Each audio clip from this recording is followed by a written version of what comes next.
sharing the recording with everyone afterwards. So if you join late, you can watch that recording to catch up. Some housekeeping. This webinar is offered in Spanish and French. We do have simultaneous interpretation available in Spanish and French. In order to access that, please find the globe icon that says interpretation in your Zoom menu bar. Please note that it might be in the the three dots more icon and find interpretation. And once you click on that, you can select the room that you want to be in, whether it is Spanish, French, or English.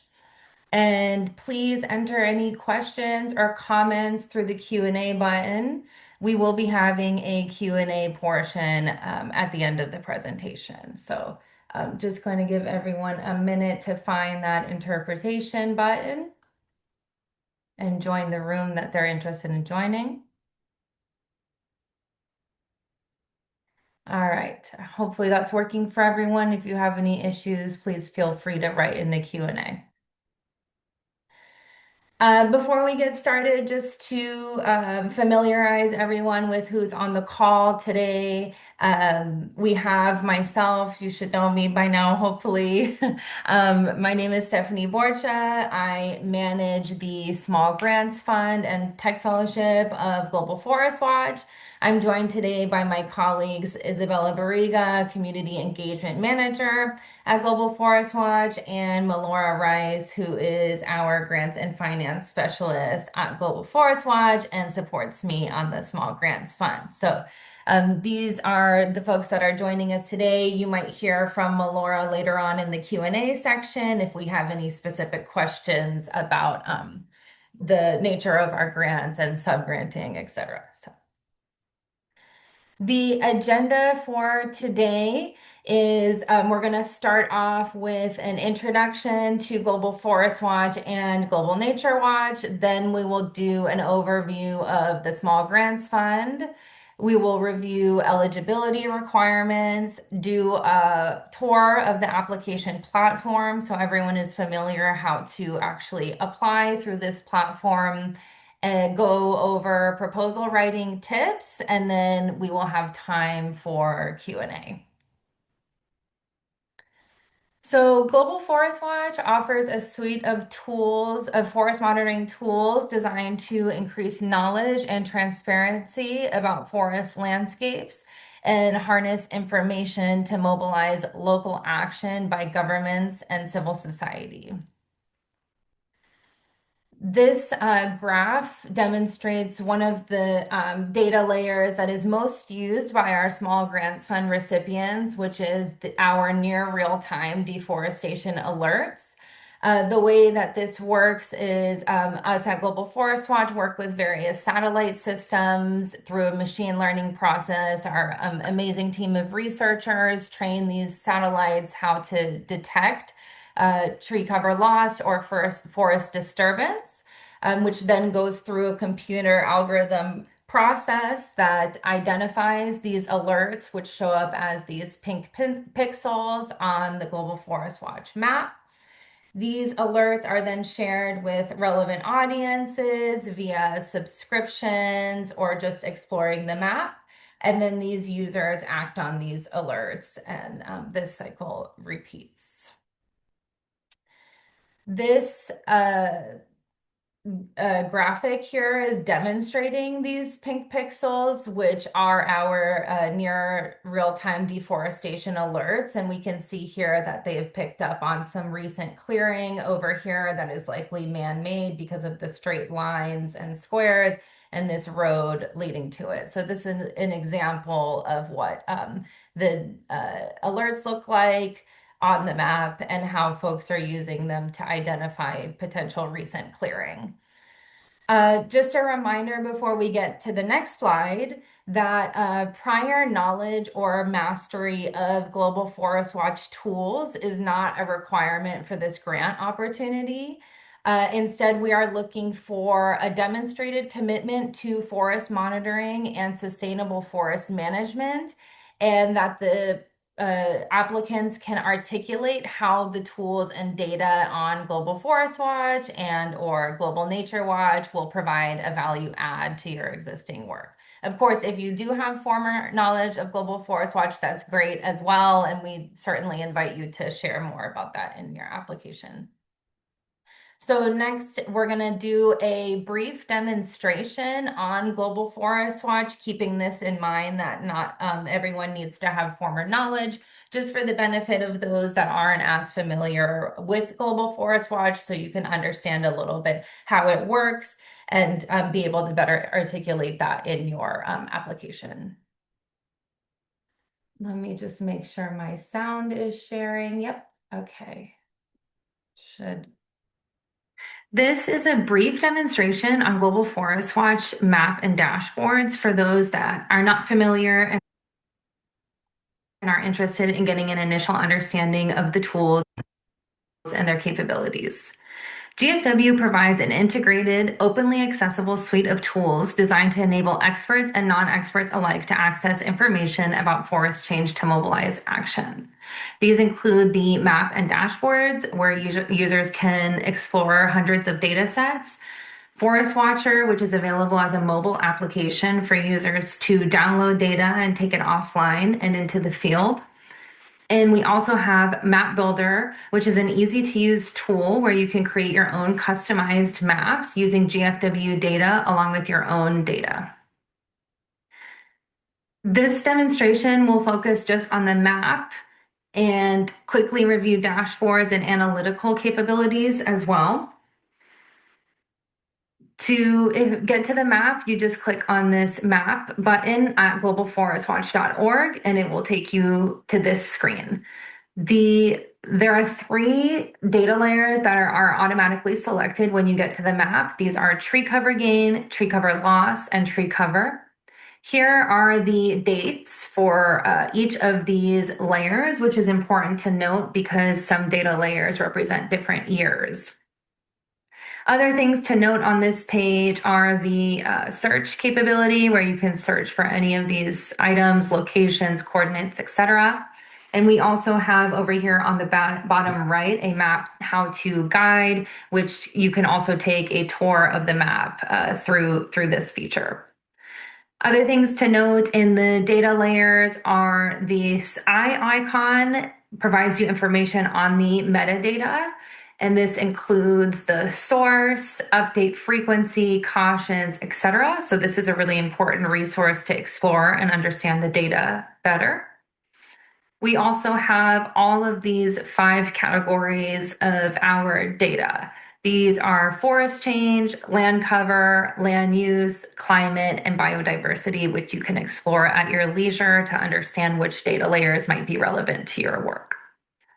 For the purpose of this demonstration, I'm going to remove the tree cover gain layer and just focus on tree cover loss. Here is the timeline of the data where you can manipulate this time frame to show just the data that you want to see, for example, from 2010 and onward. And you can also press play here to see that tree cover loss occurring over time. For now, I want to explore the global integrated disturbance alert layer. So I'm going to turn that on and turn off tree cover loss. Just a quick note on the difference between these. Tree cover loss, as it explains here in the metadata, is updated annually, whereas the global integrated disturbance alerts are updated at the frequency of these various satellite systems, 8 days for GLAD-L, etc. And these alerts prioritize urgency, whereas the tree cover loss, as it is released annually after going through extensive analysis from the team members, we prioritize accuracy with this data layer. So this data layer, formerly known as the integrated deforestation alerts, has some updates. We have now included these global disturbance alerts, which captures all vegetation types, not just trees, which we define as over 5 meters. So that is a new feature of these disturbance alerts that have made them more comprehensive and cover more of the globe. We also have these highest high confidence alerts that are demonstrated by the darker pink going to lighter, which can help in prioritizing alerts. We have here this same time frame, this option to show only high and highest alerts, etc. So I'm going to zoom in to an area that I'm interested in with my mouse or by using this zoom in icon. And another thing that you can do is compare different data layers with the alerts on Global Forest Watch map. So these are available in land use. And the ones of note are protected areas, indigenous and community lands. We also have concession data, but please do pay attention to those data years as they are not as recent. For the purpose of this example, I'm going to turn on protected lands and start my investigation. So this opacity of the data layer is very helpful in this circumstance because we can lower the opacity of the protected areas to see if there are alerts occurring within this protected area. In this case, I do see that there are alerts happening in this alert area.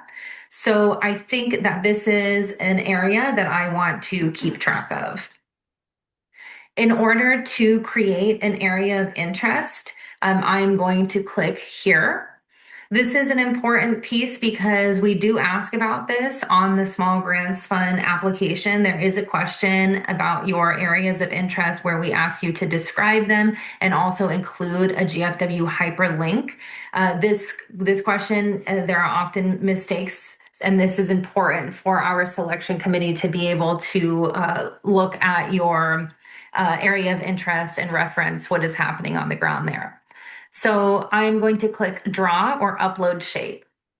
If you have your own polygon, you are welcome to upload it at this time. Be sure to click on the I button here to learn more about our supported file formats for this.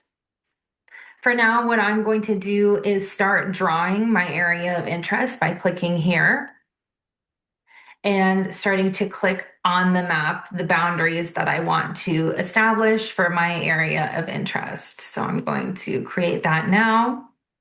And then I will close the shape by clicking again on that last shape, or that last dot rather, to close the shape. Now an analysis has been initiated, so we will wait for that analysis. And this is where kind of the dashboards and on-the-fly analyses come into play.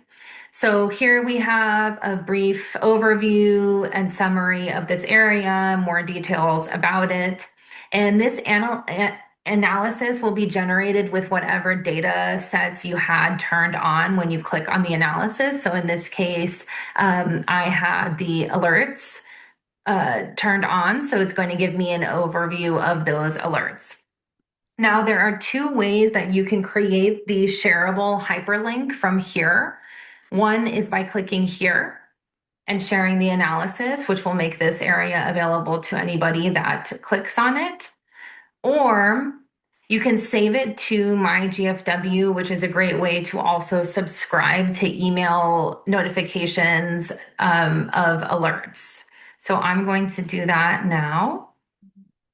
And since I am already logged into my GFW, it takes me straight to saving the area of interest. If you are not logged in or you have not created an account, it will prompt you to do that now. And here I can name the area. I can add tags, make sure it's the correct email associated, and I can select to receive alert notifications in any or all of these three options. As soon as fires are detected, as soon as forest disturbance alerts are detected, or a monthly summary. And then here if I can select the language, and this part is very important if you are going to choose this route to create your shareable GFW link, because you need to make your area public before being able to share. If not, others cannot review the area and not open it, and that means the selection committee cannot open the area. So that is an important note. Once you have created your area of interest, I'm not going to do that now. Okay. You can go to my GFW, find the area, and click share here to get that shareable GFW link, making sure that you made that area public first. Really briefly, I'm just going to review the dashboard as well. So if you click on an area, it'll automatically take you to the dashboard analysis. And this offers uh, graphs and other visualizations of the data. You can click here to customize the data that's being shown in the graph. And you can download the data here, learn more about it here, and share or embed the widget here. So I hope this tutorial was helpful for you to learn more about how you can use Global Forest Watch in your work.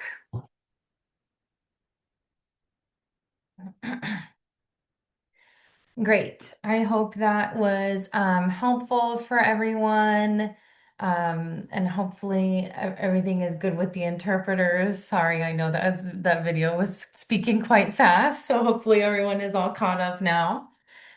Um, So that is just a brief overview demonstration, just a reminder that we do have this help center with a lot of tutorials and articles, past webinars about the tools and data and different ways to use it. So definitely feel free to explore that as there is a wealth of information there. All right. So for those who are familiar with the Small Grants Fund and have applied in the past, you might have noticed that we are making reference to Global Nature Watch in the guidelines for applicants this year. So for those that are not familiar, uh, last year, the Land and Carbon Lab and Global Forest Watch team, in partnership with the Bezos Earth Fund, launched this new tool called Global Nature Watch. Global Nature Watch is an experimental open AI powered system that combines data from Land and Carbon Lab and Global Forest Watch in a simple chat style interface. Through this tool, users can ask questions in plain language and get answers with maps, statistics, and context. This integrates our near real-time and annual satellite data, also reveals change across ecosystems from forests to grasslands, croplands, and other lands. So, the goal of this tool is to make monitoring more comprehensive, faster, and easier to help people protect and restore ecosystems, support livelihoods, and address climate challenges. So I'm going to talk a little bit about Global Nature Watch now, since this is a new tool that we are asking not only Small Grants Fund recipients, but also all of the applicants and people on the call today to start exploring this tool and testing it and sharing your feedback with us, because as I said, it is experimental and we're still developing it, and we do really want to hear from this important user group of civil society organizations on the ground. So these are various use cases, example use cases of Global Nature Watch. You can explore your areas of interest, better understand the research, analyze data. You can replicate the analysis, and you can extract insights. These are some of the data sets that are included in Global Nature Watch. So we have some that you all are probably familiar with. For those that are familiar with Global Forest Watch, for example, tree cover loss by dominant driver. We also have some new data layers like the natural lands map, which encompasses other land types, not just forests. So now I'm going to demonstrate a few questions that are posed that can be posed to Global Nature Watch. So, as I mentioned, is a chat style interface, and this is an example question that you can ask. So, how did the extent of natural or semi-natural grasslands change in the Minas Gerais? So apologies if I'm butchering that pronunciation between 2000 and 2022. So this is what it would look like on the interface on Global Nature Watch. So you have this chat style conversation here, accompanied by this map to the right. It shows you the reasoning of the how they found the data. So it's telling you that it took from this data set. And you can click here to say view how this was generated even, and it'll show you the back end code, the various data that it pulled from to get you that response. The another huge benefit of Global Nature Watch is that it is available in over 170 languages. So this is, we think, a really huge improvement, especially for this group. So you can ask questions in French, Spanish, etc. So this is an example of a question in French asking how much of the Democratic Republic of the Congo is natural lands. And this is demonstrating that prompt here. And you can see, again, it's explaining the reasoning. It's telling you that it's pulling from the natural lands map, showing you the data in a graph format. And then you can even ask, follow-up questions to better understand. So in this example, it's asking what are the dominant types, and it's giving you those statistics. And here's one more example in Spanish, asking in what year did Alto Paraguay experience most forest loss since 2002? So up here to the right, you can select different areas. In this case, we selected key biodiversity areas, and you can see it's pulling from the GFW tree cover loss data layer. And again, you can ask follow-up questions. So in this example, we asked what are the principal causes? What are the main drivers of deforestation in that area? And we do have this updated higher resolution tree cover loss by dominant driver data layer that it's using to inform.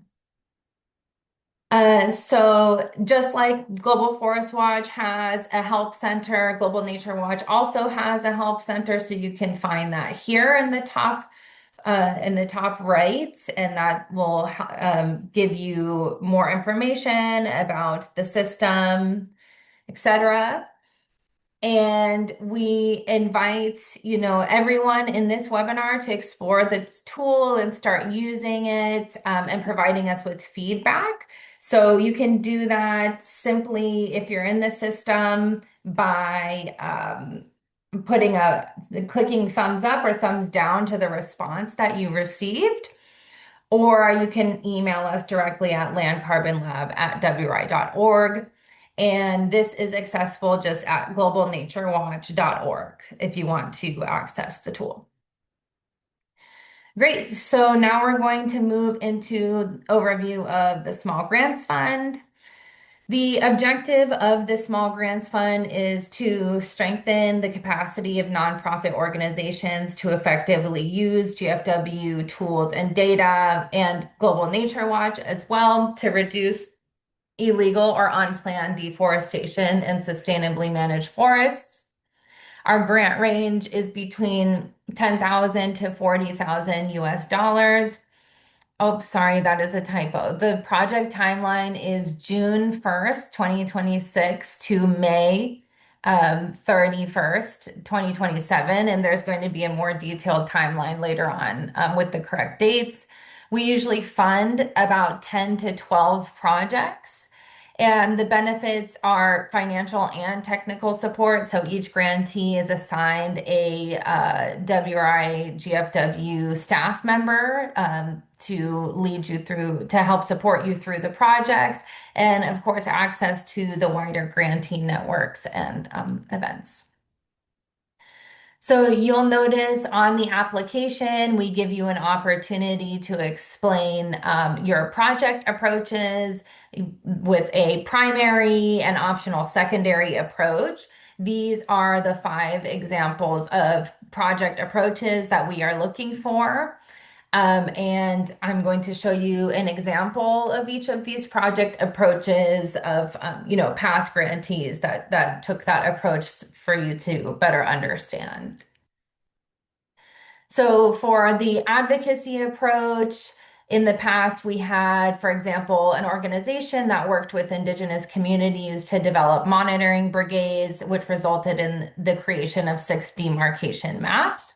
This helped them to advocate for strengthened land rights and the creation of Indigenous reserve. Other examples of advocacy could be more journalism style, amplification of stories, social media, articles, etc. Forest monitoring and enforcement approach. We had an organization that used deforestation alerts on GFW along with drone technology to identify and monitor areas of threat. They then worked with forest authorities to conduct weekly monitoring expeditions, which resulted in 21 forestry law enforcement operations. Journalism and storytelling. We had a past grantee, Reporter Brazil, that used data on GFW to report on cases of illegal deforestation and raise awareness for community land rights, including a short documentary unveiling the real costs of a major hydroelectric power plant. For stakeholder engagement and capacity building. We had a past grantee that sensitized community members in forest fringing villages of the negative impacts of unsustainable forest practices. Following this sensitization, they formed and trained 2 community networks on data collection via GFW tools. And lastly, informing land use management and or policy. An organization used data on GFW to analyze the direct and indirect impact of a large-scale infrastructure project, which resulted in visualizations of deforestation scenarios for 2030 and 2050 of the project. Findings were shared with relevant decision makers. So those are some examples of past projects that took these various project approaches for you all to better understand these approaches and to assist you in completing that portion of the application. We do have a piece where you can explain your approach, how you are taking the various approach that you select. So eligibility requirements. So just a reminder to everyone, we do take great care each year in developing the guidelines for applicants to address most, if not all, of the questions that we received. The eligibility requirements are informed by WRI's grants and contracts processes and are designed to save everyone time by ensuring that applicants do not invest significant effort in proposals that would ultimately be ineligible during our organizational review. We strongly encourage you to review the guidelines carefully before reaching out to the GFW Fund mailbox, as many frequently asked questions are already addressed there. When you do contact us, please do keep in mind each inquiry is reviewed and responded to individually by me. So it on top of all of the managing of this application process. So please do make sure that you review these guidelines for applicants thoroughly. We are not able to make exceptions for these requirements. So the organizational eligibility. Organizations must be nonprofit and non-governmental organizations. This is because us as WRI, as the World Resources, we are a nonprofit organization. And so legally, we can only subgrant to other nonprofit and non-governmental organizations. So we cannot do for-profit or governmental organizations or public universities, etc.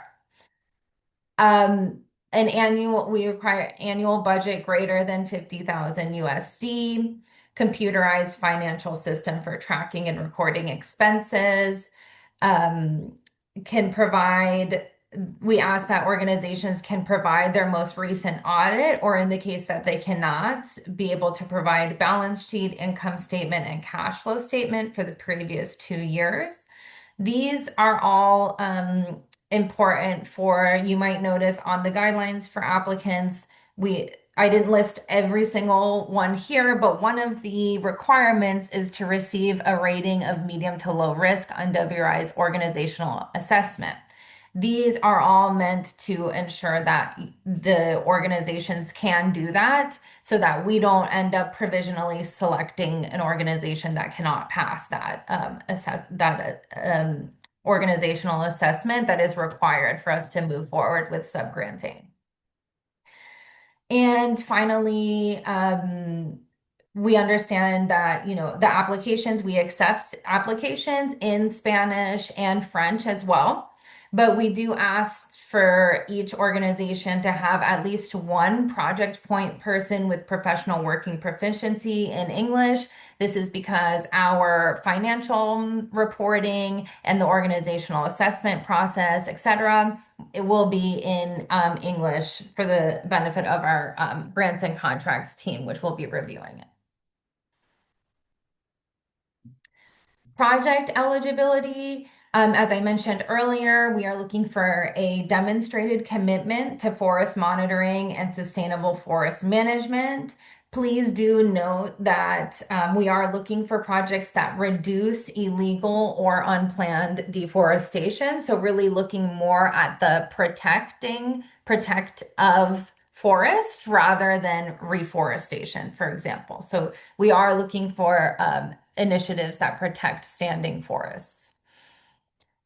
We are looking for projects that have Global Forest Watch and Global Nature Watch tools and data as a key component. Projects that are likely to attain meaningful results leading to decrease in deforestation and lasting impact beyond the project's life cycle. Okay, so this is the geographic eligibility for this year. As we know, this is one of the most important and sometimes difficult topics each year. We fully recognize how challenging it can be to identify funding opportunities, particularly when a project country or organization is not eligible. Please know that these decisions are not taken lightly. As a nonprofit organization, WRI administers the Small Grants Fund through pass-through funding, which means that our eligibility requirements are shaped by institutional considerations and donor-defined strategic priorities. So each year, we engage in a careful and thoughtful internal review to determine the list of eligible countries, balancing impact, capacity, and the resources available to us. So even so, we are able to support a relatively small cohort, as I mentioned earlier, approximately 10 organizations per cycle. So it is a very competitive process. which does necessitate maintaining a focused and manageable scope for this call. For this reason, the list of eligible countries for this cycle is final, and we are not able to make exceptions. We share this transparently and early because we know it is one of the most common questions we receive, and we want applicants to have clarity before investing time and effort into an application. So thank you in advance for your kind understanding of our list this year. And please note that this list does change slightly each year. So we do invite you, if your project country is not on the list this year, to sign up to be notified for the next call, and do continue to follow and look at the guidelines each year to see if your country is included in the future. The 2026 grant cycle timeline. So the application submission deadline is February 26th. Sorry, excuse me, February 6th at 11:59 p.m. or 23:59 Eastern Time. After the application deadline, it will go through application review through our selection committee. We do take a very democratic process where we have a panel where no one person has major influence over the decision of the cohort. We do it as a group and with consensus as much as possible. So do please keep that in mind. And we do review all of the applications, all of the eligible proposals against a rubric, which I will be sharing later. So this will occur over the months February, March, and April. By late April, applicants should receive their decision whether they were selected to move forward or not. And at this point, we might be reaching out to any conditional finalists for application interviews or to get better understanding. And then the final approval would be in May, with projects beginning June 1st and ending May 31st. We do have a frequently asked questions page, which is very helpful for folks. So all of these questions and more are on there. This is one we get a lot. Are previous small grants fund applicants eligible to apply? And yes, we do accept that as long as they meet the 2026 eligibility requirements. For past grantees, please note that we will look for a demonstration of significant impact that scales and improves upon their previous grant. So if you are a previous grantee reapplying, do keep that in mind as you shape and curate your proposal. We do encourage applicants, if it's funding for a small component of a larger project, that's completely fine as long as you are able to clearly demonstrate the role of GFW in this project. And yes, we do accept applications in English, Spanish, and French, but please do note that requirement to have at least one person with working proficiency. And we do accept, you may still apply if your financial system is Excel, but we do strongly prefer candidates who have professional accounting software. We'll now move forward to the application platform tour and then do proposal writing tips and have time for questions. So I am aware of the time, so we're going to go through this relatively quickly. So everything that you need to know is on the apply page of the grants and fellowships of Global Forest Watch. So if you go to globalforestwatch.org, click on help in the dropdown, there's grants and fellowships. Once you get there, click apply. This has all the links, everything you need. So this is the link here, apply here, to apply through our official application software. We do not accept emailed or attached applications. So please do keep that in mind. The guidelines for applicants are available here in English, Spanish, and French. Again, we have the application here to go directly to the application portal. And we do have available the PDF form of the application. This is a sample application form that we are providing applicants so that they can prepare their application before having to log into the system, etc. So please just use this for reference. To understand the questions and what is being asked of you. But when it's time to apply, please do go through the official application software. So this is what the application portal looks like. If you are new to it, it will prompt you to register. This is where you will do that. You can log in or register, or if you want to just keep everything in one place, you can log in using your Google account, etc. If you are registering, once you log in, you will receive a six-digit code, to your email. Please make sure you are checking your spam folder and marking the sender as not spam because you will get this from no reply at Global Forest Watch, etc. So please make sure you find that code. Then it will prompt you to register using first name, last name, email, create a password, etc. If you are logging in via Google, I don't think it'll take you through all of these details as much, but we will want your organization name. And then once you are fully logged in and registered, it will take you to this home page reminding you of when the application deadline is. This is final, there will be no extensions, etc. And then here is where you can start your application.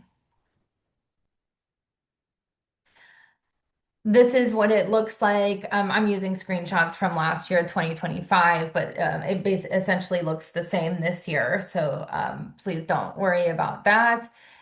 So for the first page, there is a section here. There's a question about project name. Please do keep in mind and do take care in deciding this project name because if you are selected, this is the name that we will use in contractual documents or any external communications when we are communicating about your project. So please do think about that a little bit before you decide on your project name. And do note that we have these little question marks and helpful text throughout the application that can help you understand questions better. Do note that there is an eligibility check that you will have to pass in order to see the rest of the application. After you complete all of the questions for the narrative portion of the application, you will be taken to the attachments, or you should navigate to the attachments tab. Here you can you have two required documents. That is the project budget and the project log frame. We provide templates for this and you must use the provided template for this. You can also at this stage upload any additional supporting materials that you want to include. This could be letters of support, any supplemental financial documents, anything that you feel is relevant to your proposed project. You can access the template for the two required documents by clicking here, and this will automatically download the file for you to the complete offline and then re-upload by dragging and drop or selecting the file here. Please note that this is how the budget template looks. We do have tabs. Oops. We do have tabs at the bottom for each language. So if you want to complete the budget in Spanish or French, you'll just click on that tab down here and you can complete it in that way, save it, and upload it. Once you complete all of the tabs of your application, you do have the option to add a collaborator. So if you have anyone else on your team that you would like to contribute or take a look at the application, this is where you can do that. I believe you can add up to four, yeah, four collaborators. So you would enter their name and email and send a request here. And if you wanted to add more than one, for example, you would click here and it'll give you that option. Again, this is what it's going to look like for the collaborator. So you can let them know that they'll want to look out for an email from Global Forest Watch saying that they have been invited to collaborate. This is what it looks like. They can click here, make all of their edits, and click, I have made all necessary edits or I have no edits. And those buttons are also, of course, available in Spanish and French. Once you have completed your application, you will get this message saying, thank you for completing. Please do make sure you get this message. That means that you have successfully submitted and completed the application. So that's what you want to look out for. And we do have a survey about the application experience, and we would love to hear from you about how that went. Okay, now we're going to close out with proposal writing tips and then open it up for questions. So, these are the criteria that the selection committee is looking for. Before I get into those, just some general proposing writing tips. Proposal writing should be clear and informative. We have a saying in English, don't bury the lead. This basically means don't hide the most important point. Make sure you say the key message up front instead of making people dig through details to find it. Start out with what you want to say very clearly and then follow up with description and detail. Keep in mind, our selection committee is reviewing a lot of applications. They want to be able to find the information clearly and understand the project. So just keep that in mind. So the selection committee is reviewing for relevance, that the project is clearly able to express how it will use forest monitoring data to improve their forest management operations and their key approaches. Feasibility, we want to understand how this funding will be leveraged to enhance existing projects or ongoing work. Please do pay attention, make sure your budget detail make sure the budget detail line is elaborated upon in your budget. Make sure your budget reflects your project activities, that the logical framework, the log frame matches with everything. Those are things that the selection committee will be looking at. Potential for impact, we want to see if the GFW tools and data can lead to outcomes through your project, such as a change in policy, recognition of an area, any sort of action like a fine or penalty. Please do include indicators of success that you will use to measure progress. And finally, sustainability, we want project outcomes to lead to lasting impacts beyond the project life cycle. How will you work with systems that are already in place and embed learnings? This is the logical framework, so I just want to review that quickly for folks that might not be familiar. Here, you'll explain your overarching project goal. This is the main accomplishment of your project, the change you hope to see. The outcomes, you can have their outcome one, two, three, four, five, etc. These are the results that you anticipate, the indicators, the way that this is measured and activities which will be elaborated upon with outputs, detail, start and end date, etc. Outputs are clear, concrete products or deliverables that directly link to desired outcomes. So, just some tips on writing the overarching goal and objective. These are examples of not ideal, okay, and great. So this first one, the ability of local observers to monitor forests using GFW tools is achieved. This overarching goal is vague. We don't know who the local observers are. Will their ability to use be achieved? How is it measured, etc. This one is okay, is 70% of forest officials use deforestation alerts, but it's more of an outcome indicator than the overarching goal of the project. These down here are two examples that are good. For example, long-term monitoring plans are put into place. There is a 5% reduction in deforestation alerts, or due to more effective monitoring and enforcement procedures, 40% of the illegal logging sites become inoperable, etc. These are good because they explain how project outcomes lead to a noticeable, significant, a specific and noteworthy result for project areas of focus. The just to note also really quickly, difference between output and outcome. So outputs are the tangible products or deliverables created by activities, what you produce.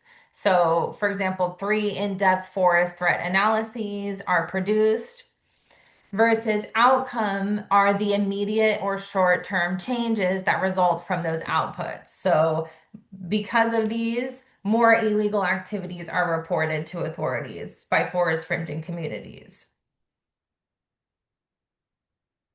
And I'll be sharing these slides with everyone afterwards. So if I'm moving quickly, you can look at these later. I just want to make sure we have time for questions. Um, just a useful tip using SMART to determine your outcome indicators. Make sure it's specific, measurable, accurate, and attributable, relevant, reliable, and time bound. So these are all the questions you can be asking yourself as you set those. And do keep in mind, we love to be able to tell stories, impact stories from Small Grants Fund recipients. So this is very helpful for us. The more closely you monitor the outcomes of your project, the more likely you are able to attribute change to your project. So for example, things like a baseline survey so that you can then measure the desired level of improvement and explain that you did reach target performance or exceeded it, etc. But it can be hard to attribute if you're not coming up with those systems for measuring and tracking. So with that, I'm going to pause for questions. Just a final reminder before we do that, please complete our post-webinar survey. The recording of this webinar will be available along with the slides. Application deadline is February 6th. Please send your inquiries to gfwfund@wri.org. And another plug for the Help Center for webinars, trainings, and instructions. Okay, so are there any questions at this time? I'm just gonna see. Looks like there are quite a bit of questions. Yes, there's several questions that have come through. We can maybe, we don't have time to answer your question. Please feel free to email us. But yeah, a question I commonly see is for organizations that, if they have an annual budget less than 50,000, what do you recommend? What are other ways to support? Is there instances where they should still apply? Don't know a Yes. question around that. Yes, great question. Thanks, Isabella. Um, so we do accept fiscal sponsors. The fiscal sponsors need to meet all of the eligibility requirements because essentially we will be granting to that fiscal sponsor who will then work with the implementing partner to implement the project. So if you are one of those organizations that doesn't meet that criteria of 50,000 or more annual operating budget, I would suggest or advise, if possible, for you to find, or if you already have an organization that you've worked with in the past as a fiscal sponsor, to apply. And we do have a section of partners. So in that section, we have the opportunity for you to add up to 5 partners and to explain what your relationship is with that partner, what their role is going to be in the project, etc. So at that point, you can divulge more information about the fiscal sponsor implementing organization relationship, which will be important for us to see that the role of the fiscal sponsor and how that is going to play out. So that would be my suggestion for that. Great. And related to partnerships, I'll combine two here around. So, for organizations working through local partners, how flexible is the eligibility regarding lead applicant versus implementing partners? And also, there's a question around are emerging civil society groups eligible if they partner with the registered organization? Yes, thanks, Isabella. Yes, I would say the answer to that question is similar to the one before. Uh, the applying organization needs to meet all of the eligibility requirements. So just remember that. We do not look into the partner organizations, their eligibility, etc. So as long as the applying organization meets the eligibility requirements and they can explain in the partner section, we're working with this emerging civil society organization, and just please be able to explain their role very thoroughly. That is something we will look for, is that partner relationship. So we do ask, do you have past experience working with this partner? If not, what is your plan to engage with them? So we do want to make sure that the partnerships are strong, and we do appreciate partnerships in in the applications. So. Great. And there's another question around long-term sustainability. So when you say that, what are the expectations around the project continuing beyond this grant duration? Yeah, thanks. So we are looking for, so typically what we see in small grants fund projects is this train the trainers approach. So we have staff members of the civil society organizations that are grantees that then work locally to train trainers that like train other people in the area that can act as trainers of Global Forest Watch to local communities, indigenous groups, etc. And the idea there is to, for lasting impact, to really build capacity. So we are really looking for that like very local level capacity being built for these actors on the ground to be able to continue using Global Forest Watch past the grant.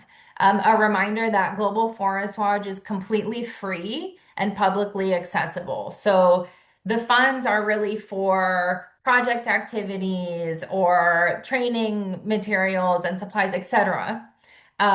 So there are, if in the project you are able to establish that baseline capacity, then folks can continue using Global Forest Watch as a free tool afterwards. So we are really looking for that baseline capacity being built and for greater impact and continued use.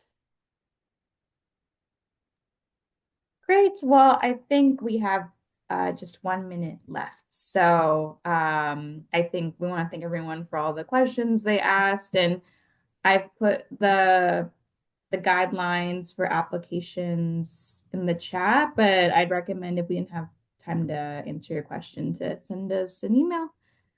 Yes, please do feel free to send an email just really quickly because this is a quick answer. I saw somebody ask, are global organizations registered in a different country that want to implement in a country listed as an eligible country? Yes, that is allowed. So if your organization is based in a different country, but you are implementing your project in one of the eligible countries, that is acceptable. We also accept multi-country implementation, but please do remember that feasibility criteria that selection committee will look for in that case. So if we're seeing 3 countries being implemented, we will look for, a plan for how you're going to do that and what existing relationships you have in each country in the proposal. So with that, yes, please feel free to email the GFW Fund at WRI.org. I want to give a big thank you to our amazing interpreters. There was a lot today, so I'm sure they were